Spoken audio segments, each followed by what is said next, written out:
السلام علیکم، آپ دیکھ رہے ہیں ایشین نیوز HD اور میرا نام ہے طیبہ واجد۔ السلام علیکم ناظرین، انتہائی افسوسناک خبر شامل کر رہے ہیں ضلع وہاڑی ٹیبہ سلطان پور کے نواحی گاؤں چک number 120 WB Multan Vehari road Gujjar farm سے، جہاں رات تقریباً 10 بجے ایک لوڈر ٹرالر اور ایک لوڈر ٹرک میں آمنے سامنے سے ٹکر ہوئی، جس کے نتیجے میں ایک ٹرک ڈرائیور موقع پر جاں بحق ہوا اور دوسرا شدید زخمی ہوا۔ ٹرالر میں سوار 4 افراد کو معمولی چوٹیں آئیں۔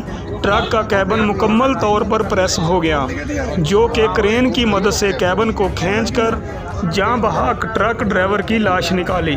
وہاں پر موجود لوگوں نے 1122 پر کال کی، جو کہ بروقت 1122 کی گاڑیاں فائر بریگیڈ سمیت جائے حادثہ پر پہنچے اور فوری طور پر زخمیوں کو طبی امداد کے بعد THQ ہاسپٹل ٹیبہ سلطان پر منتقل کیا۔ پنجاب پولیس کا قابل فخر کارنامہ، SHO تھانہ ٹیبہ سلطان پور چودھری حق نواز نفری کے ہمراہ 1122 سے پہلے جائے حادثہ پر پہنچے۔ وہاں پہنچ کر زخمیوں کو ٹرک سے نکالا اور اپنی نگرانی میں روڈ کلیئر کروایا۔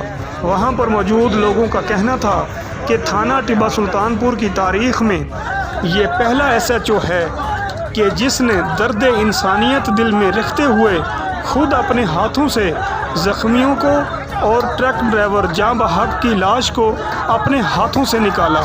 سلام چودھری حق نواز، SHO تھانہ ٹیبہ سلطان پور۔ جی مزید خبروں سے باخبر رہنے کے لیے دیکھتے رہیے ایشین نیوز HD۔